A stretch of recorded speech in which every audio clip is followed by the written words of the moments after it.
Programa presentado por la comunidad religiosa Iglesia de Dios del Nuevo Pacto.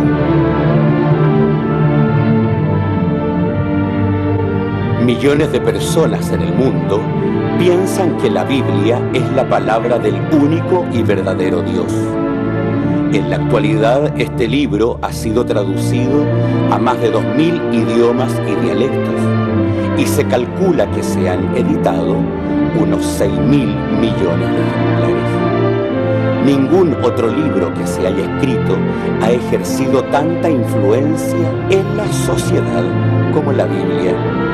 Sin embargo, su lectura no ha reportado la felicidad ni los beneficios que se esperan de ella. Conozca a través de este programa el porqué de esta situación y lo que verdaderamente enseñan las Escrituras.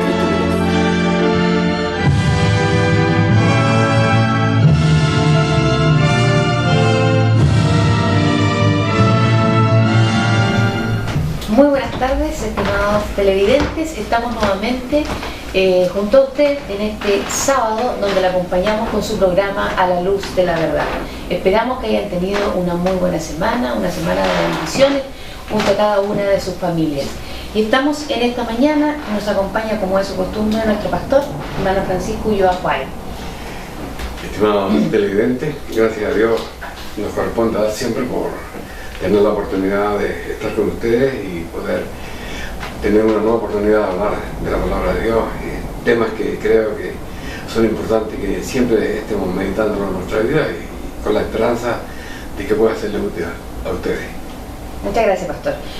Les recordamos la dirección de la cual ustedes pueden acompañarnos cada sábado: Carrera con Aníbal Pinto de San Rosendo, y en sus horarios de servicios a las 10:30 y a las 16 horas. También le invitamos a visitar nuestra página web www.idnb.cl. Ahí encontrará interesantes temas para profundizar en lo que nosotros hayamos estado tratando en los diferentes programas. Durante esta tarde vamos a tener un interesante tema que nos trae nuestro pastor, relacionado con una festividad religiosa ocurrida la semana pasada, donde cual más cual menos de las iglesias religiosas estuvieron celebrando. Me refiero a la fiesta de Pentecostés. Unos en una fecha, otros en otra, pero todos pretendiendo, ¿cierto?, hacer lo que las Sagradas Escrituras dicen respecto de esta festividad. Hoy nuestro pastor nos contará qué dicen las Sagradas Escrituras respecto de esta gran solemnidad. Antes sí le invitamos a participar de un momento de alabanza.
Es difícil entender lo que pasa hoy con la religión. Es difícil entender las múltiples interpretaciones que se dan a la Sagrada Escritura en conceptos tan elementales como son el hecho de la adoración. Es difícil entenderla cuando no podemos darnos cuenta lo que la misma Biblia nos enseña respecto a estos tiempos que nos toca vivir en la actualidad, cuando se han amontonado, como dice la carta del apóstol Pablo a los Timoteos, se han amontonado maestros conforme a sus propios deseos personales, conforme a sus propias impresiones personales, y han dejado de lado la verdad de Dios, ¿no? La fiesta de Pentecostés, aunque en el ámbito pro-israelita, por decirlo de alguna manera, por supuesto que hay dedicación a esto, pero cuando uno ve las afirmaciones de las grandes iglesias, nos podemos dar cuenta de que no hay mayor preocupación. Yo creo que uno de los grupos cristianos, así entre comillas, cristianos, mayormente extendido en nuestro país, por ejemplo, la iglesia pentecostal, y les he visto desfilar, por ejemplo, para el 18 de septiembre, una gran conmoción en el mundo evangélico, la idea de estar presente cuando es esta fecha. En Santiago, por ejemplo, es conocido internacionalmente el Te Deum evangélico en la catedral evangélica. Sin embargo, hechos tan importantes como el día de Pentecostés, me parece desconcertante de que no haya una gran mención, como debía serlo en las iglesias que no son pro-israelitas, por supuesto. Porque si nosotros miramos la historia relatada en la Sagrada Escritura, nos daremos cuenta la grandeza de este día. En primer lugar, ¿no es cierto?, fue un día de Pentecostés cuando Israel fue verdaderamente nominado como la nación de Dios en el monte de Sinaí, cuando le fueron entregadas las leyes de Dios. Qué cosa tan interesante ese evento, que está también escrito en el libro del Éxodo, donde nos enseñan cómo fueron esos momentos cuando empezó a temblar el monte. Dice que las personas y los animales temían en gran manera a ese evento, cuando se aparece la majestad de Dios en el cielo, aunque Dios no fue visto, pero sí se oyó su voz y fue entregada la ley de Dios. 40 días y 40 noches, dice la Sagrada Escritura, que tuvo Moisés en el monte Sinaí, precisamente en el día de Pentecostés. Y esa es la grandeza de este día, es una de las grandezas de este día. Porque cuando nosotros miramos la historia de la humanidad, nos podemos dar cuenta en la iglesia del Nuevo Testamento, en muchos pasajes del libro de los Hechos, encontramos al apóstol preocupado por congregarse en Jerusalén y por estar presente en esta fiesta tan grandiosa. Pero no es eso lo más grande que nos muestra la era del Nuevo Testamento. Cuando nosotros consideramos cómo fue, por ejemplo, los días finales de nuestro Señor Jesucristo, en el día de la Pascua, estuvo con sus discípulos celebrando la fiesta de Dios establecida en la Sagrada Escritura. No había ninguna duda en esto. Todas las personas que eran fieles, los apóstoles y más tarde, ¿no es cierto?, la congregación de las 120 personas pudieron comprender el mandato de Dios. Y esto fue el otro hecho importante, ¿no es cierto? En el día de Pentecostés estaba la iglesia, según el relato de Hechos capítulo 2, que estaba en el aposento alto, estaban todos reunidos, y algunas personas suponen de que la iglesia estaba reunida en el aposento alto porque eran judíos. Pero nosotros tenemos que entender cómo es el mandamiento de Dios. El mandamiento de Dios no era para la iglesia del aposento alto, no era estar en otra parte que no fuera el templo. ahí se reunía la iglesia, ahí se reunían los fariseos, ahí se reunían los saduceos, ahí está el centro principal de la oración. Pero los apóstoles no estaban en ese lugar, los apóstoles estaban en un pequeño lugar que se llamó, ¿no es cierto?, en ese momento el aposento alto, y ahí se manifestó el Espíritu de Dios. Entonces, nosotros podemos ver que son cosas muy importantes, perdón, que no podemos perder de vista.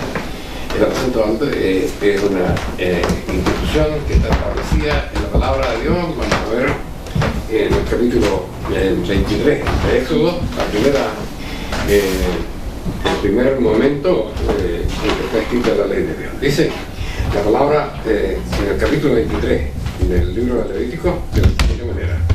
Dice: y habló Jehová a Moisés diciendo: habla a los hijos de Israel y dile: las solemnidades de Jehová, las cuales proclamaréis santas convocaciones, aquí esta será mi solemnidad. Aquí tenemos ahora entonces la palabra, no la palabra de cualquier persona, no la palabra de Moisés, no la palabra, sino la palabra de Dios, que es el que habla. Dice: y habló Jehová a Moisés, o sea, Dios determinó, dice: habla a los hijos de Israel y dile las solemnidades de Jehová, las cuales proclamaréis santas convocaciones, o sea, citaciones particulares, situaciones especiales, ¿no es cierto? Situaciones especiales que Dios determinó que fueran celebradas con gran solemnidad en honor a su majestad, en honor a su grandeza. Pero no era este el hecho que precisamente quería ser una connotación de la grandeza de Dios, que por supuesto la tiene, sino, como dice la palabra de Dios, las cosas que antes fueron escritas para nuestra enseñanza. Estos tenían una razón de ser, no era que Dios estaba dando órdenes así porque sí, sin tener ningún objetivo al final. Cuando nosotros empezamos a analizar la adoración de Dios a partir de este capítulo y a partir de la misma fiesta de la Pascua, nos damos cuenta, por ejemplo, de la simbología, nos damos cuenta de que estas cosas representan, ¿no es cierto?, un suceso que había de venir a posteridad. Cuando habla el apóstol Pablo en el libro de Colosenses, dice: nadie nos juzgue en comida o en bebida o en parte de día de fiesta o de nueva luna, porque estas cosas son, dice, la sombra de porvenir más la iglesia de Cristo. Entonces la iglesia de Cristo tiene que reconocer los mandamientos de Dios, y dice que los signos que encierran cada una de estas fiestas, dice, son sombras, o sea, representan algo que había de venir. En base a esto nosotros miremos ahora la constitución de esta fiesta. Dice, vamos a partir del verso 5 adelante, cuando dice: ya esclarece el capítulo que esta no son inventos de Moisés, sino que es la ley de Jehová. Dice, en el mes primero, a los 14 del mes, entre las 2 tardes, es la Pascua de Jehová. Y a los 15 días de este mes es la solemnidad de los ácimos a Jehová por 7 días. 7 días comeréis panes ácimos. El primer día tendréis santa convocación, ninguna obra servil haréis, y ofreceréis a Jehová 7 días de ofrenda encendida. El séptimo día será santo, será santa convocación, ninguna obra servil haréis. Entonces, aquí tenemos las primeras 2 grandes solemnidades del año. En primer lugar, la Pascua, ¿cierto? Y que tenía que ver con el momento en que Israel iba a ser liberado del cautiverio de Egipto. Un gran momento, por supuesto. La fiesta de los ácimos, ¿no es cierto?, que encierra esa gran enseñanza del tiempo que estuvo Israel, ¿no es cierto?, estuvo transgrediendo las leyes de Dios, porque en su estado de esclavitud ellos no podían guardar ninguna fiesta, no podían guardar ningún día sábado, ¿no es cierto? Entonces el pan que ellos comieron fue un pan de pecado. Ahora los ácimos representan el pan que Dios les iba a dar a ellos por ser precisamente sus hijos, por obedecer a sus leyes, ¿no es cierto? Esa es la fiesta de los ácimos, dice. Y luego venía, ¿no es cierto?, lo siguiente, dice: habla a los hijos de Israel, dice, y habló Jehová, verso 9, a Moisés, diciendo: habla a los hijos de Israel y dile, cuando hubierais entrado a la tierra que yo os doy, y segareis la miel, traeréis al sacerdote un homer por primicia de los primeros frutos de la tierra, el cual me será el homer delante de Jehová para que seas acepto. El siguiente día del sábado lo mecerá el sacerdote. Y el día que ofreceréis el Omer, ofreceréis un cordero de un año, sin defecto, en holocausto a Jehová.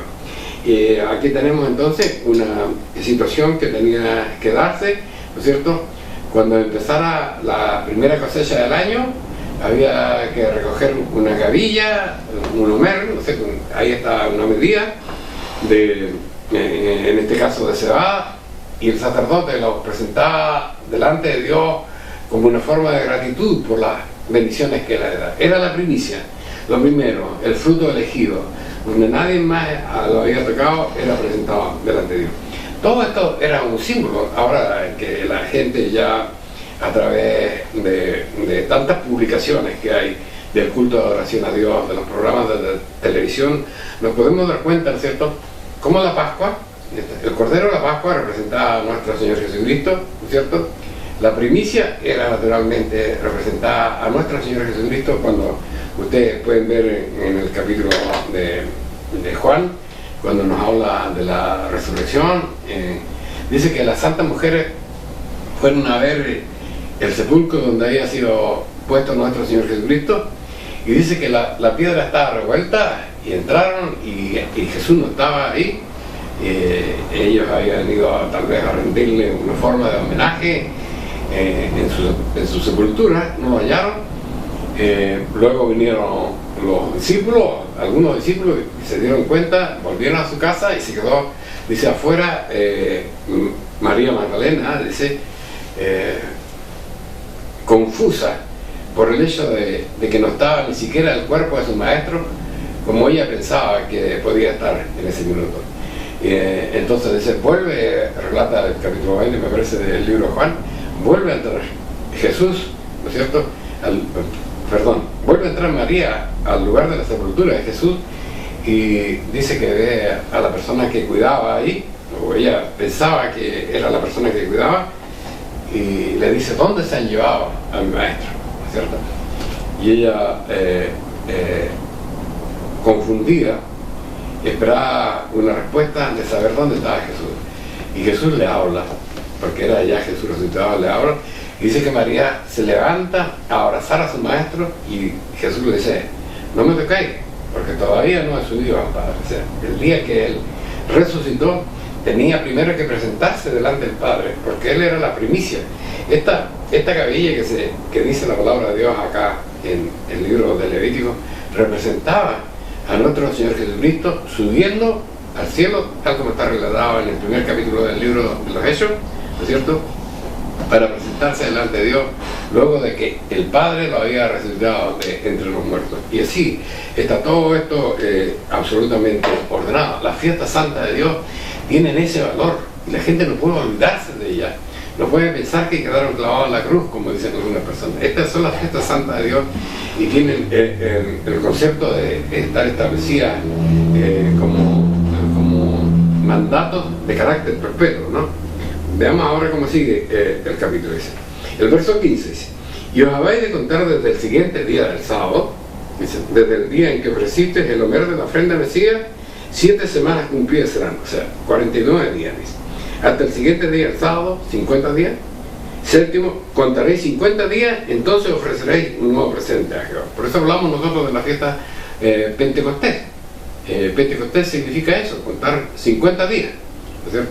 Entonces, desde el momento de la resurrección de nuestro Señor Jesucristo, ¿no es cierto?, el siguiente día del sábado, se empiezan a contar estos 50 días y estamos ahora en una nueva conmemoración, como lo fue el domingo recién pasado, donde estamos celebrando este gran evento, ¿no es cierto?, que tuvo la particularidad de contestar a sus discípulos, hacerles ver que el camino que habían tomado de separarse de las tradiciones judías, ¿no es cierto?, de las tradiciones, no de los mandatos que Dios le había entregado a Israel, ¿no es cierto?, era una cosa que estaba instituida por Dios, y eso lo iba a entenderse cuando ellos llegaran, ¿no es cierto?, y recibieran el Espíritu Santo en el aposento. Ahora, ¿cuáles eran las características de esta fiesta?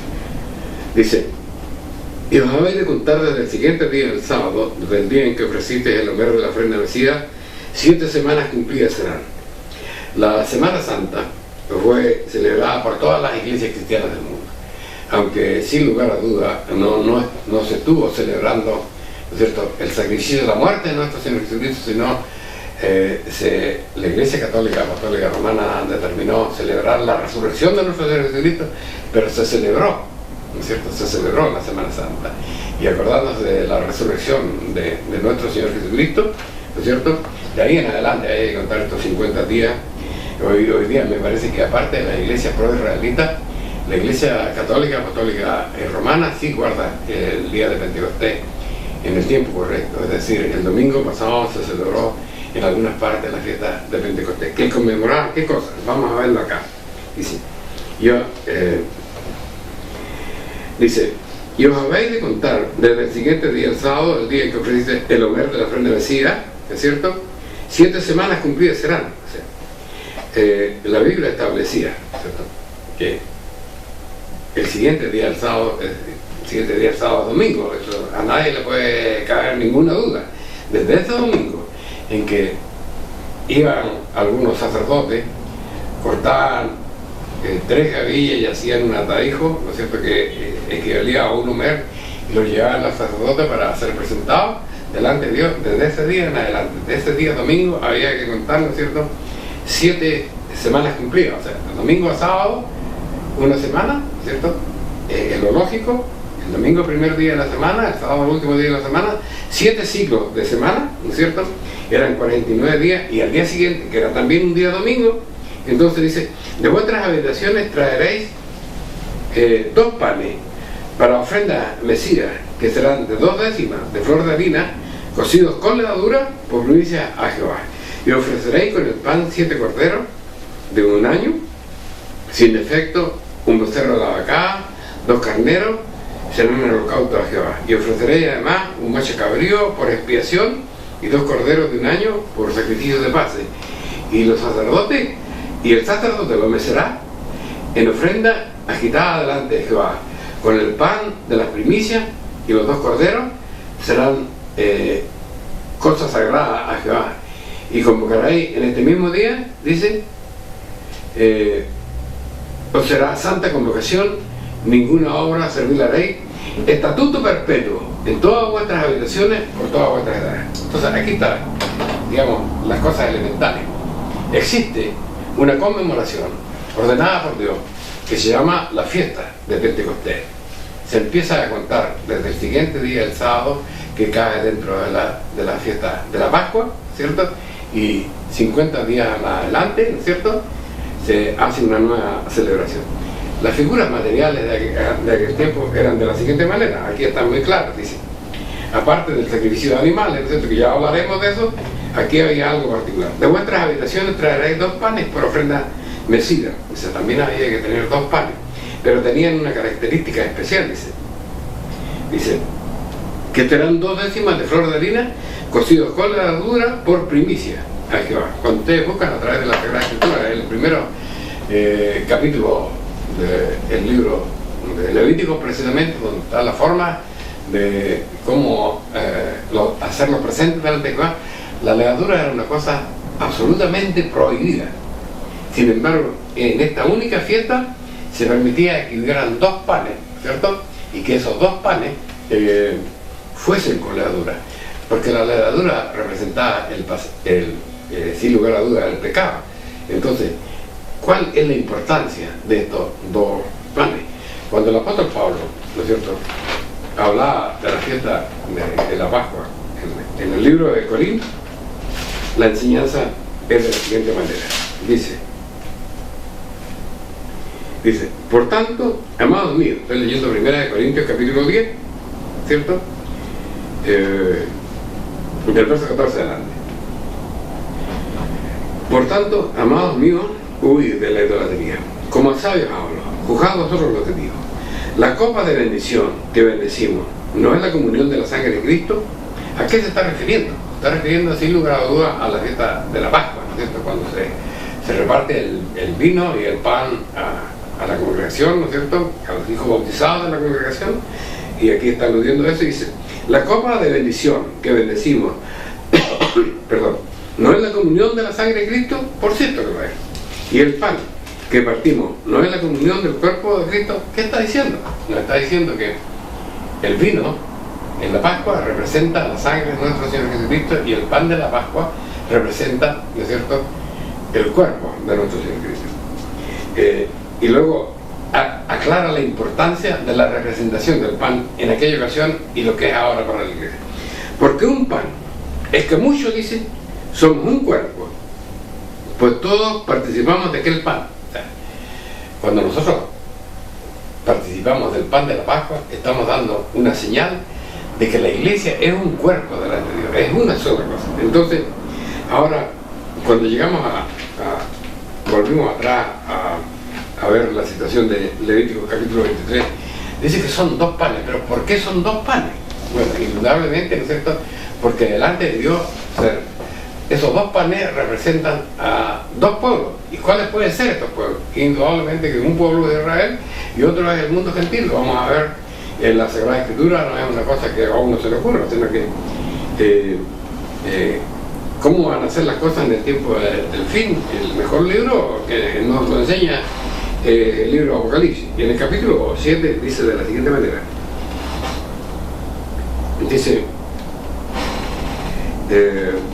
el capítulo 7 del libro de Apocalipsis lleva la historia al momento, ¿no es cierto?, en que van a empezar a caer plagas a la tierra, ¿cierto? Los hijos de Dios, por supuesto, estamos aquí en la tierra y estamos expuestos a que también nos caigan las plagas sobre nosotros. Pero ¿qué pasó? ¿Cuál es el ordenamiento de Dios? Dice: y después de estas cosas vi 4 ángeles que estaban sobre los 4 ángulos de la tierra, deteniendo los 4 vientos de la tierra, para que no soplase viento sobre la tierra, ni sobre la mar, ni sobre ningún árbol. Y vi otro ángel que subía del nacimiento del sol, teniendo el sello del Dios vivo, y clamó con gran voz a los 4 ángeles, a los cuales era dado hacer daño a la tierra y al mar, diciendo: no hagáis daño a la tierra, ni a la mar, ni a los árboles, hasta que sean señalados los siervos de vuestro Dios en su frente. Y oí el número de los señalados: 144.000 señalados de todas las tribus de los hijos de Israel. Entonces, aquí Dios pretende, ¿no es cierto?, que el mal que va a caer sobre la humanidad no toque a sus hijos, no toque a la iglesia de Dios, que está compuesta, en primer lugar, ¿no es cierto?, por los elegidos del pueblo de Israel. El número 144.000, por supuesto, es un número simbólico que representa a todas las tribus de Israel, ¿no es cierto?, que Dios los ha encontrado perfectos delante de Él, o los ha perfeccionado en un momento determinado delante de Él, y no les va a hacer daño a ellos. Este, sin lugar a duda, para nosotros representa un pan. Y después dice: y después de estas cosas miré, y aquí una gran compañía. Estoy viendo ahora el verso 9. Después de estas cosas miré, y aquí una gran compañía, la cual ninguno podía contar, de toda la gente, linajes, pueblo y gente que estaban delante del trono de Dios y en la presencia del Cordero, vestidos de ropa blanca y palmas en sus manos, y clamaban en alta voz diciendo: salvación a nuestro Dios que está sentado sobre el trono y al Cordero. Entonces, ¿qué tenemos ahora? Los dos pueblos. Los dos pueblos que, sin lugar a duda, ninguno de nosotros, ningún ser humano que vaya a alcanzar finalmente la vida eterna en la primera venida de nuestro Señor Jesucristo, en la venida de nuestro Señor Jesucristo, se puede considerar que es justo delante de Dios. No es justo, dice la palabra de Dios, ni aún uno. La vida eterna, dice, es una dádiva de Dios. La paga del pecado es muerte, dice. O sea, está toda la humanidad condenada delante de Dios. Más dice, la dádiva de Dios es vida eterna. Entonces, lo que logremos alcanzar la vida eterna, si es que yo estoy en ese grupo, ¿cierto?, estamos usufructuando, vamos a decirlo de esa manera, solo la misericordia y la bendición de Dios. Y aquí hay, ¿no es cierto?, dos grupos sociales: primero Israel y después habitantes de todas las naciones del mundo que van a estar delante de Dios. ¿Cuál es la importancia de traer eso, de mencionarlo en esta hora? Que están representados en esos dos panes con levadura, ¿no es cierto?, que se ofrecían en la fiesta de Pentecostés. Entonces, no tenemos que olvidar estos hechos. Es un día que tiene una fecha determinada en el calendario, ¿no es cierto? Y corresponde precisamente al domingo que recién pasó, me parece que el domingo 4, ¿no es cierto? Ahí los hijos de Dios estuvieron reunidos, bien que haya hermanos que lo hayan hecho antes o que lo puedan hacer. Mientras las personas no están en rebeldía contra Dios, va a llegar un momento en que todo el pueblo de Dios va a hacer la fiesta como Él quiere que se hagan. No entender las cosas, ¿no es cierto? Si bien es cierto, es un pecado, no es un pecado que se nos graba y que nos puede condenar para siempre. Dios nos va a dar la oportunidad de conocer la verdad.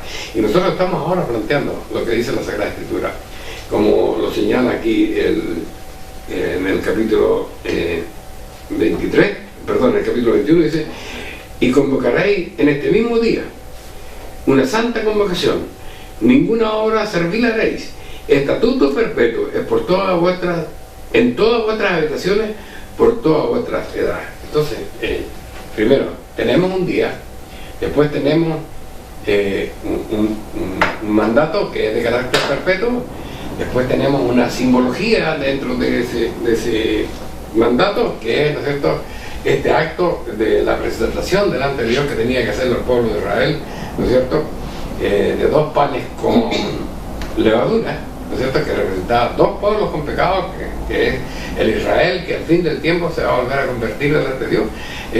Hay algunas iglesias que se intitulan en que ellos son ahora el Israel espiritual. No hay tal Israel espiritual. Nosotros hemos pasado por gracia y misericordia de Dios a ingerirnos en ese árbol, tal como dice la palabra de Dios en Romanos capítulo 11, pero nosotros no somos superiores a nuestros hermanos que en este momento dice, están con una venda en sus ojos, ¿no es cierto?, hasta que el último de los gentiles se haya convertido. Y cuando esto pasa, dice, todo Israel, señala el capítulo 11 del libro de Romanos, todo Israel será salvo. Entonces nosotros no podemos, estimados hermanos, ser orgullosos frente a la nación de Israel, que si bien es cierto, ahora no comprende su verdad, pero ahora está en los últimos días donde está, digamos, consolidando su vida, en primer lugar, como representación del pueblo de Dios. Ya, hay mucha gente que no cree en Dios y puede tener sus razones, porque no le han sido sus ojos abiertos para poder ver la realidad. El pueblo de Israel es el testimonio viviente de la presencia de este Dios invisible, ¿no es cierto? Este Dios desconocido para muchos, pero que ha dejado su testimonio escrito en la palabra de Dios. Por eso es que es importante, cuando yo les hablaba, por ejemplo, de las 2 razones que no es posible comprender que la iglesia, que los hijos de Dios, que se llaman cristianos, no entiendan de la grandeza de esto, ¿cierto? El mundo vive ahora, en términos generales, favorecido por la revelación de Dios en el monte Sinaí, respecto a sus leyes y a sus mandamientos, las leyes que tienen que ver con la preservación del medio ambiente, que se han traspasado todas, y por eso vivimos el medio ambiente que vivimos ahora, con la polución, con una tierra que no produce, porque no la dejan descansar, porque no se están haciendo las cosas de la manera de Dios. Por eso tenemos tantas enfermedades en el planeta, por eso tenemos tantas guerras, tanta violencia, porque no se respetan las leyes de Dios. Y es importante que su iglesia, los que queremos ser parte de la iglesia de Dios, reconozcamos la ley escrita. Las personas dicen que las leyes de Dios quedaron clavadas en la cruz, pero nosotros debemos comprender las cosas como son. La ley de Dios tenía una forma, vamos a leer esto en el capítulo 9 de Hebreo, para entender cuál es la razón de que algunos predicadores han llegado a predicar, a enseñar que la ley de Dios quedó clavada en la cruz. Dice la palabra del Señor de la siguiente manera, le voy a invitar a que hablan las Escrituras y podamos entenderlas así. Dice, tenía empero también el primer pacto, reglamento de culto y santuario mundano. ¿Qué es el primer pacto? El primer pacto, ¿no es cierto?, es el compromiso que Dios hizo con la nación de Israel. Todos nosotros debemos recordarnos, ¿no es cierto?, de la historia de Abraham, ¿cierto? Cuando Dios elige a Abraham, ¿cierto? Y lo bendice, y una de las grandes bendiciones, ¿cierto?, es la formación de la nación de Israel. Y esa promesa que Dios le hizo a Abraham iba a ser corroborada, ¿no es cierto?, con el pacto que Dios hizo, ¿no es cierto?, con el pueblo de Israel. Y la forma de adoración a Dios, dice, era de la siguiente manera: reglamento de culto y santuario mundano. Ahora, ¿qué es el reglamento de culto? El reglamento de culto era simplemente la forma en que Dios había determinado que sus hijos se presentaran delante de él. En el primer pacto, Israel tenía que presentarse delante de él. Y para eso, ¿no es cierto?, Dios le entregó una tierra, ¿no es cierto?, eligió una familia, la familia de Aarón, lo constituyó sacerdote, ¿no es cierto?, lo hizo apoyarse con los levitas, se construyó el templo, había un lugar especial donde moraba Dios, ¿no es cierto? El Espíritu de Dios se podía presentar en el momento en que el pueblo de Israel lo necesitaba, ¿no es cierto? Entonces, eso tiene que ver con el santuario mundano. Ahora bien, la forma para poder acercarse a Dios, nadie podía acercarse a Dios hasta el día de hoy. ¿Por qué razón? Porque nosotros somos pecadores, ¿no es cierto? Y el pecado inhibe la posibilidad de que Dios se acerque a nosotros, porque la paga del pecado, como dijimos anteriormente, es la muerte. De esta manera, ¿no es cierto?, ninguna persona pecadora podía allegarse al templo de Dios, al lugar donde Dios iba a estar haciendo su voluntad. Entonces, naturalmente, Dios en su misericordia nos proveyó, ¿no es cierto?, nos proveyó de alguien que representara a los pecadores del mundo, y eran los animales.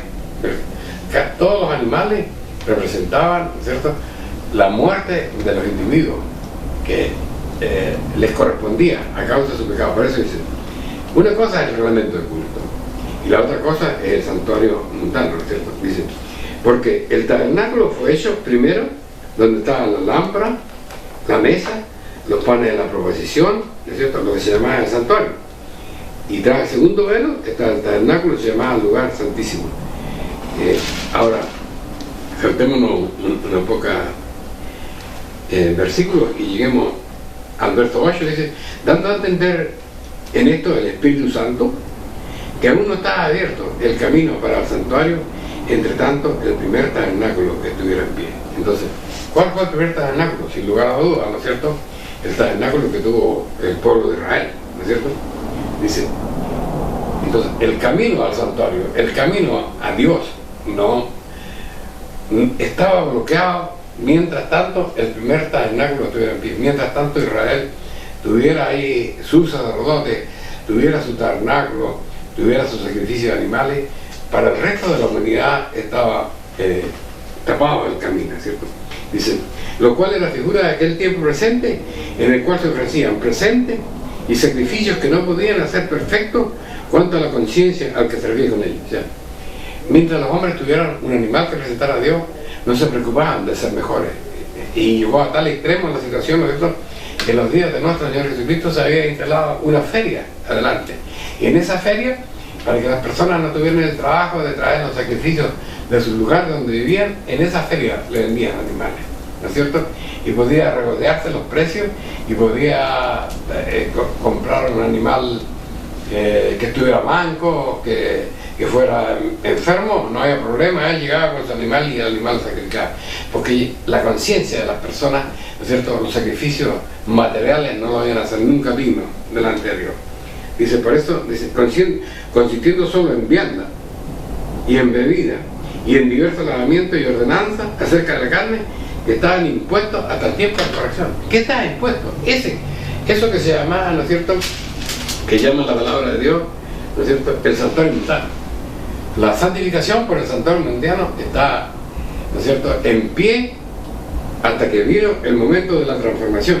¿Cuál es el momento de la transformación? El verso 11 dice, mas estando presente Cristo, pontífice de los bienes que habían de venir por un más amplio y perfecto tabernáculo, no hecho de mano, no de creación,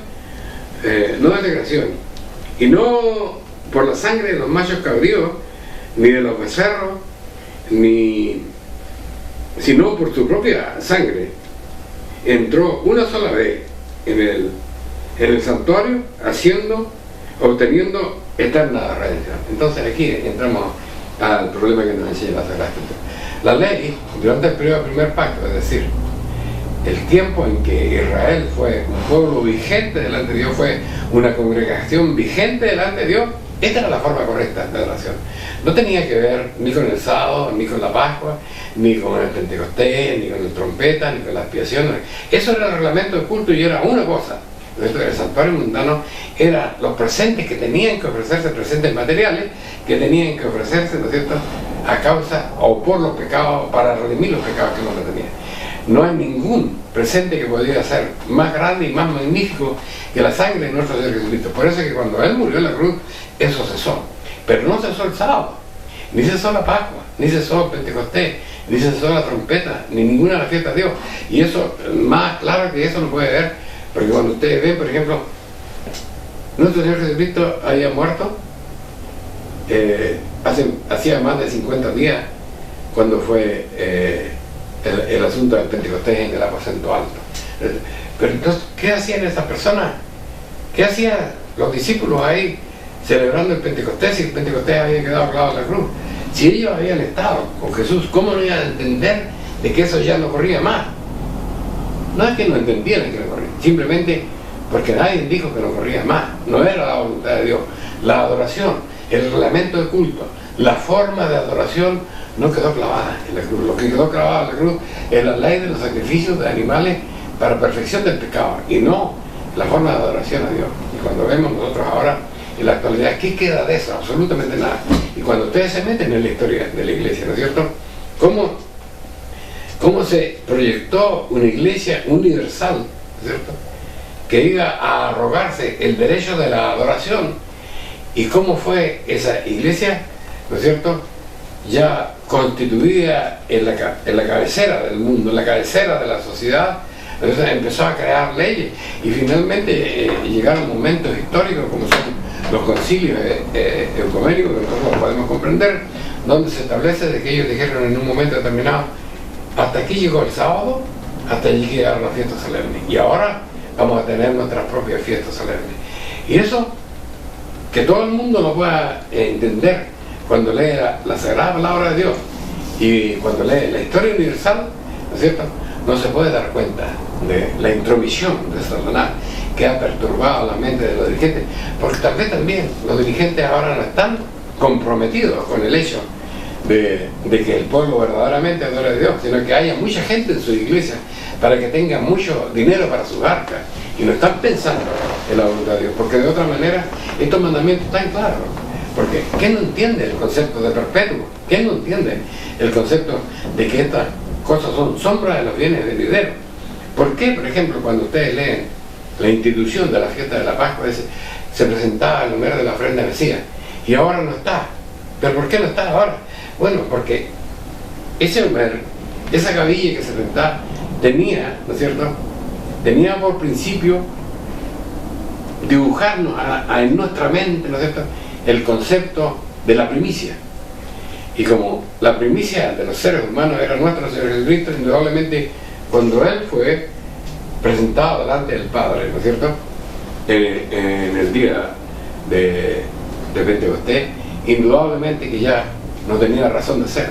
Y así cada una de las fiestas solemnes, ¿no es cierto? ¿Por qué nosotros esperamos la Pascua? Porque sabemos que vamos a tener una nueva Pascua cuando estemos con nuestro Señor Jesucristo. ¿Por qué celebramos, por ejemplo, la fiesta de la expiación? Porque sabemos que va a llegar un momento determinado y como así, en el templo material, carnal, humano de Israel, a través de la sangre se podían perdonar los pecados.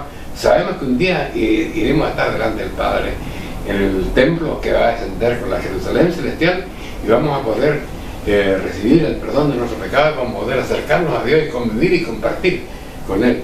Entonces, la fiesta del Pentecostés es una fiesta de carácter perpetuo que lamentablemente un año más, ni siquiera los pentecostales del mundo que tienen el apellido de esta gran fiesta de Dios han estado celebrando en el tiempo y han estado dando testimonio de que este es un mandamiento de Dios que está siendo atropellado por la humanidad entera, incluso por quienes nos llamamos cristianos. Y esta es una cosa que usted, estimado oyente, tiene que considerar, porque aquí no se trata de grupo, aquí cada persona va a dar cuenta de su vida delante de Dios. Y esto es lo que usted tiene que considerar, porque si usted oyó este mensaje, tiene la obligación, ¿no es cierto?, de investigar. Y si usted cree que nosotros estamos equivocando la palabra de Dios, siempre damos nuestra dirección, siempre decimos dónde estamos, siempre decimos, porque también queremos salvarnos, pero no creemos que cuando la palabra de Dios dice que este es un mandamiento perpetuo, estemos equivocados, porque de qué otra manera puedo entender yo, ¿no es cierto?, la palabra de Dios. ¿Cuándo ahora termina esto? Indudablemente cuando estos dos pueblos que están representados en estos dos panes, ¿no es cierto?, estén verdaderamente recogidos delante de la presencia de Dios, ahí va a terminar todo esto. Pero para eso vamos a tener que llegar al tiempo del milenio. El Señor de paz te bendiga. Vamos en el nombre del Señor, les voy a invitar a entonar una alabanza, escuchar una alabanza para que podamos seguir después de esto con este servicio. El Dios de paz te bendiga. Yo me enfrento a mi turbación, mi rostro cubierto está de confusión, por voces de afrenta y de deshonor, de hombres vengativos llenos de rencor. Aunque ha sido esta nuestra condición, no hemos olvidado el pacto de Dios. Aunque entre chacales prestos a morir, su senda seguimos con fiel devoción. Si nos olvidamos de Dios el Señor, y a dioses extraños rendimos honor, el omnipotente quien ve el corazón, nos castigaría por tan vil traición. Pero se nos mata a diario por ti, somos como ovejas que al degüello van. Despierta, oh Eterno, presta atención, despierta y ayúdanos por compasión. Ya estamos de vuelta para comentar este interesante tema que nos ha traído nuestro pastor. Yo he apuntado algunas preguntas para esclarecer aún más respecto de lo que es la fiesta de Pentecostés. Usted en alguna de la declaración de su predicación señalaba que la fiesta de Pentecostés también se le llama la fiesta de la semana. ¿Podríamos un poquito explicar eso? Claro, a ver. No se le conoce con ese nombre. Sí, definitivamente la fiesta de Pentecostés viene del hecho de la traducción de la Sagrada Escritura del hebreo al griego. El nombre primitivo de este, precisamente como tú lo dices, la fiesta de la semana, por el hecho de que había que contar 7 semanas. Por eso se llama la fiesta de la semana. También se llama la fiesta de la siega. Tiene varios nombres. La siega era por el concepto de que inmediatamente, como se ofrecía la ofrenda al Mesías, ¿no es cierto?, empezaba a través del país la cosecha de la cebada. Muy bien, eso es para que no quede duda respecto de cómo se puede confundir con los diferentes nombres que aparecen a través de la Sagrada Escritura. Aquí hay muchas iglesias que relacionan la fiesta de Pentecostés exclusivamente con el hecho ocurrido en el aposento alto y toman este hecho para también realizar sus propias doctrinas al respecto. ¿Y a qué me refiero con eso? Cuando se confunde, la gente que estaba presente ahí comienza a hablar en lengua. Y eso lo utilizan algunas iglesias, ¿cierto?, para señalar que la manifestación del Espíritu Santo es a través de hablar en lengua. ¿Podríamos un poco explicar? Claro. Bueno, la lectura del libro de los Hechos, ¿no es cierto?, en el segundo capítulo, nos da la razón del asunto de las lenguas. Vamos a la voy a explicar la ley, y eso realmente es una invención humana que nosotros tenemos que entender las cosas a través de la palabra de Dios. Dice lo siguiente,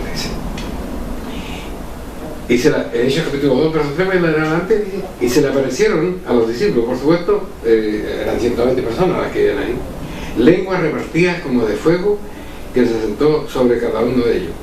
Entonces, incluso la figura del Pentecostés la hacen como una llamida de fuego, sí, pero no es el concepto. Lenguas es el asunto idiomático, ¿no es cierto? En primer lugar. Y fueron llenos del Espíritu Santo y comenzaron a hablar en otras lenguas, como el Espíritu Santo les daba. O sea, ellos, primero que todo, no hablaban incoherencia. Ese es el punto central, ¿cierto? Hablaban palabras en otras, dice lenguas porque no tan solo era cosa de idioma, sino que de dialecto. Eso es muy popular en la división de las lenguas desde la torre de Babel en adelante, ¿no es cierto? Los nómades, los clanes, los pueblecitos que en esa forma de vida se formaban, cada uno tenía su forma de hablar, ¿no es cierto?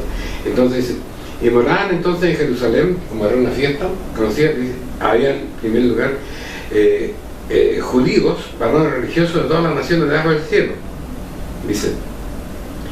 Y ellos un estruendo juntóse a la multitud y estaban confusos porque cada uno le oía hablar su propia lengua. O sea, ¿cuáles eran las lenguas? Dice, ¿cómo pues le oímos nosotros hablar cada uno en nuestra lengua en que somos nacidos?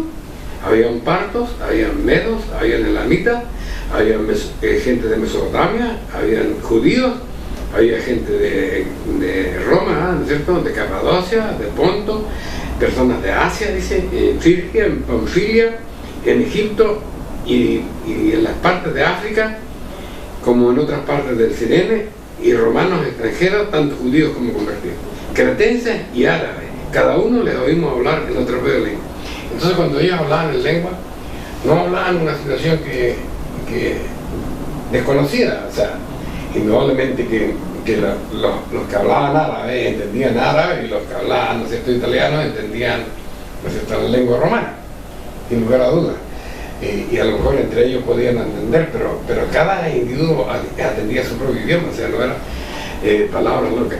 Y aquí nosotros hicimos una experiencia, me acuerdo que en una visita del Papa a un grupo evangélico de Estados Unidos, ahora ya no me acuerdo, pero lo vamos a hablar en otro estudio bíblico. Finalmente el pastor de la iglesia, ¿no es cierto?, empezó a hablar en lengua. Y lógicamente era una iglesia norteamericana, no hablaba en inglés, él hablaba en lengua, y indudablemente que las lenguas son internacionales, las lenguas espirituales deberían ser internacionales. Se la presentamos acá a un pastor que hablaba lengua en Chile y no entendió ni nada. No supo qué decir. Yo, pero si es tu lenguaje espiritual, usted como hijo de Dios espiritual, y que usted defiende la lengua, debe entender esto. ¿Qué está hablando este hermano? Porque está hablando lleno del Espíritu Santo, según lo que él dice aquí. Y no entendió.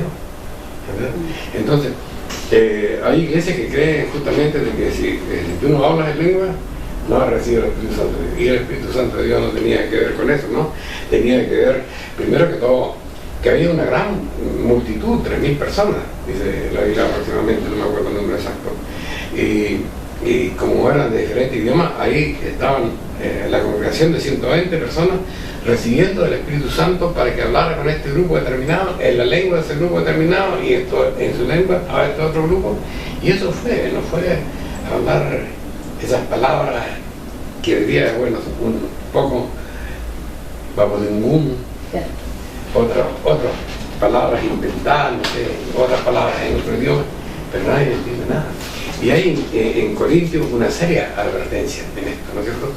El que habla, dice, lengua, hable, tiene que tener quien le interprete. O sea, aquí se trata de idioma. Puede llegar a lo mejor un hermano de otro país y trae enviado de Dios un mensaje para nosotros y nos va a hablar en un idioma que nosotros conocemos, pero alguien de aquí va a entender, no importa que no sepa idioma, pero lo va a entender porque aquí está orando el Espíritu Santo y lo va a interpretar en nuestro propio idioma. Y se va a saber porque, ¿para qué Dios envía palabras a una persona si nadie lo entiende? También dice la palabra que si nadie lo entiende es porque el sermón es para él. Entonces, él es el que tiene. Entonces, esa es la confusión que hay ahora, pero bíblicamente que eso se haya dado en otro lugar, ¿no es cierto?, y en otras condiciones, y que fuera la cosa confusa que dirían, ¿cómo hablar en el Espíritu Santo y no va a decir nada? Porque al final de cuentas la gente no entiende nada. A propósito de que estamos hablando de la forma de manifestarse del Espíritu Santo, una de aquellas fue en lengua. Posterior a esto, ¿cómo se manifiesta el Espíritu Santo de Dios cuando la persona... Bueno, cuando leemos la palabra en Juan capítulo 14, él dice que el Espíritu Santo nos va a enseñar a nosotros, nos va a guiar, nos va a reprender, nos va a ordenar, nos va a mostrar la forma en que nosotros debamos advertir en nuestra vida, no tan solo en las cosas espirituales, sino también en las cosas materiales. Por ejemplo, cuando Agabo se paró delante de la congregación de los ancianos y tomó un cinto, porque acostumbraba a la persona a usar un cinto, que no es el cinturón que nosotros usamos, tomó un cinto, y que se amarraba, y seguramente se amarraba encima de la túnica, y quedó en algún lugar, y Agabo lo tomó, y dijo, ¿de qué es esto? Él no fue con los ojos cerrados, ni titubeando, ni hablando palabras extrañas. Él se paró y dijo, ¿de quién es este cinturón? La persona, ¿de quién es este cinturón? Esta será llevada. Y el cinturón era de Pablo y fue llevado preso, tal como lo vio el profeta Agabo, que era un profeta que tenía el Espíritu Santo de Dios. Entonces, indudablemente que la manifestación del Espíritu Santo van a ser personas visionarias, de las que nos van a enseñar a nosotros y nos van a guiar en cosas que nosotros vemos, que no vemos o que no sabemos. En mensajes que se van a necesitar en ese momento, ¿no es cierto? Y obviamente Dios va a utilizarlo, y eso existe, nosotros no dudamos del Espíritu Santo, ¿no es cierto? Pero la forma que se habla del Espíritu Santo ahora y las condicionantes que se le ponen al hablar en lengua no están escritas en la Sagrada Escritura. Nos quedó bastante más claro. Claro. Ahora, yo quiero, en la exposición que usted hizo de este tema, usted se paseó por lo que fue el Antiguo Testamento, el periodo de Jesús y el futuro respecto a cuando hizo referencia a los 144.000. Y lo ha hecho en variadas ocasiones cuando nos ha tocado tocar el tema de la doctrina de la oración respecto de la fiesta de la Pascua, luego los ácimos, y hoy día que nos encontramos hablando del tema de Pentecostés. Entonces, para todo lo que tiene que ver con la doctrina de la adoración, podríamos señalar o aseverar que todas ellas tienen un significado tridimensional. Lógico. Eso sería importante también explicarlo brevemente, porque nos queda poco tiempo, ¿no? Pero que cada una de las cosas que están establecidas por Dios no están hechas al azar, y a veces son incomprensibles para nuestra mente humana entender la perfección de todas ellas, que tienen un significado en el momento en que ocurrieron, después posterior en la vida de Jesús, y también tiene un significado futuro para cada uno de nosotros. Claro, toda la fiesta santa, por ejemplo, cuando Cristo ya se despedía de sus discípulos de la fiesta de la Pascua, Él le dice que yo no comeré más del fruto de la tierra hasta que lo haga en el reino. O sea, significaba algo, significaba que ahí todavía está. Cuando leemos, por ejemplo, el capítulo 14 del libro de Zacarías, nos habla de la fiesta de las cabañas, que van a ir, la gente van a ir a Jerusalén a celebrar la fiesta de las cabañas. O sea, eso da la durabilidad, y además, por ejemplo, representan algo, ¿cierto? Si tenemos la Pascua, ya hacemos la restitución, ¿no es cierto?, de nosotros al reino de Dios, el Pentecostés, ¿no es cierto?, cuando se derrame el Espíritu Santo. Joel está escrito eso, cuando se derrame el Espíritu Santo sobre el pueblo de Israel, ahí se consumó esa fiesta, y el Pentecostés ya en esta etapa de los seres humanos no va a ser más, ¿no es cierto? La fiesta de las trompetas que daba comienzo al séptimo mes, ¿no es cierto?, el mes séptimo. La palabra séptimo es fin de un ciclo y comienzo del otro. Y cuando leemos en el Nuevo Testamento, dice, al sonido de la séptima trompeta veremos la señal del Hijo del Hombre al cielo. Entonces, la séptima trompeta representa definitivamente la segunda venida de nuestro Señor. Después de la fiesta de la trompeta viene la fiesta de la expiación, ¿no es cierto?, que tiene que ver con nuestra propia condición de pecado, ¿no es cierto?, que indudablemente la resurrección de los muertos, ¿no es cierto?, es una... dice, y al sonido de la trompeta los muertos de Cristo se resucitarán, ¿no es cierto? Y eso es señal de qué? Esa señal indudable de que nuestros pecados han sido perdonados, ¿no es cierto?, y que estamos llegando a la primicia de la cosecha final, ¿no es cierto?, la gente que va a morar en el milenio. Cuando ya lo dijimos de las cabañas, pero cuando vamos al libro de Josué, por ejemplo, dice, habla de que si Moisés le hubiera dado el reposo de Israel, dice el capítulo 4 de Josué, dice, entonces no lo haría después el profeta, decir que todavía queda un reposo para el pueblo de Dios, porque indudablemente que no todo termina, ¿no es cierto?, con el hecho de la segunda venida de Cristo y el milenio, sino que después se va a sentar la ciudad santa, ¿no es cierto?, y ahí la multitud tendrá la oportunidad de conocer al Dios que baja, al Dios verdadero, al Dios Padre que baja, ¿no es cierto?, en la Jerusalén celestial. Entonces, cada una de las fiestas solemnes, tal como está escrito en Colosenses capítulo 2, tiene la virtud de mostrarnos, ¿no es cierto?, los bienes venideros. Y esa es precisamente, ¿no es cierto?, lo que le da el poder de la vigencia en los días que está viviendo la Iglesia en la actualidad. Una última pregunta que a lo mejor nuestros televidentes también pudieran estar haciéndose. ¿Cómo celebra hoy la Iglesia de Dios del Nuevo Pacto la fiesta de Pentecostés? Bueno, en primer lugar, como leímos los escritos del capítulo 23 del libro Levítico, es un día santo, o sea, es un día de reposo. Toda la congregación debe estar presente delante de Dios, ¿no es cierto?, y entregar, digamos, sus oraciones y sus cánticos que representan ahora los corderos que se ofrecían antes, ¿no es cierto? Pero es un día de reposo, de consagración absoluta, y además es el día. Yo estimo, ¿no es cierto?, de que cada una de las fiestas de Dios son un poco como tenemos nosotros nuestras visitas al médico, ¿no es cierto? Cada cierto tiempo, no lo tengo yo, tenemos que estar yendo al médico para que nos diga cómo van las cosas. Y las fiestas santas tienen ese propósito, cada semana, ¿no es cierto?, las 7 fiestas del año, de acercarnos a Dios y de reencontrarnos, ¿no?, con la espiritualidad absoluta, que de repente queda un poco inmersa en lo que es lo cotidiano de la subsistencia de cada familia, de cada persona. Y eso es la belleza de esta fiesta. Yo digo, nosotros empezamos ahora a hacer un día especial después en la semana pasada, ¿no es cierto? El día sábado, a la vuelta sol, empezamos a hacer un recuento especial de un nuevo día en que la iglesia va a tener que estar junta, y mañana a la mañana siguiente estaremos todos en comunión durante todo el día hasta la puesta sola, alabando y bendiciendo a Dios, como fue en el día de Pentecostés en el Apostolado. Pastor, le agradecemos nuevamente su presencia en este programa y todas las enseñanzas que usted nos entrega a través de las Sagradas Escrituras. Estamos llegando ya al término de su programa, A la Luz de la Verdad. Queremos despedirnos sin antes dejarlos invitados cariñosamente a servicio de adoración que se realiza todos los sábados en los horarios de 10:30 y 16 horas en Carrera con Aníbal Pinto. Están ustedes cariñosamente invitados. Y también, por supuesto, a revisar y a visitar la página www.idnp.cl. Que tengan una muy buena semana y nos estaremos encontrando en una nueva oportunidad. Muy buenas tardes.